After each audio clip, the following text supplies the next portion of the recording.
Le pape François a passé toute la journée de jeudi à Santa Cruz, au cœur de la Bolivie. Une journée chargée aux multiples messages, aux centaines de milliers de fidèles venus assister à la messe au cœur de la ville sous l'immense statue du Christ Rédempteur.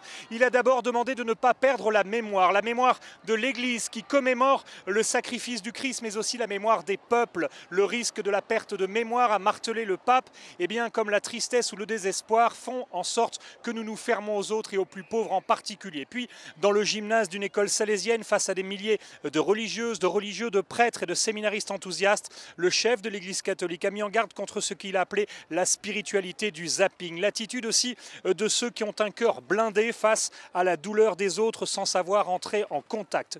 Truffant son discours d'anecdotes très personnelles, il a aussi mis le clergé en garde devant le risque de se croire supérieur et de passer ainsi à côté des gens. Et puis est venu le moment important de la rencontre mondiale avec les mouvements populaires, des centaines de paysans sans terre, de chômeurs, d'indigènes qui ont acclamé le pape François, tout autant d'ailleurs que le président socialiste Evo Morales qui était à ses côtés. Le pape qui a tenu un discours particulièrement fort, parfois teinté d'accent socialiste, mais toujours pétri de l'évangile du Christ pour appeler les peuples à mettre en œuvre un réel changement face à un système qui est devenu selon lui insupportable. Le pape a dénoncé les nouvelles formes de colonialisme comme la dictature de l'argent, mais aussi le colonialisme idéologique. Comme il l'avait fait en accueillant l'an passé au Vatican la première rencontre de ce type, le pape, une fois encore, a appelé à lutter pour trois droits sacrés que sont la terre, le toit et le travail. Il a souhaité aussi que la globalisation de l'espérance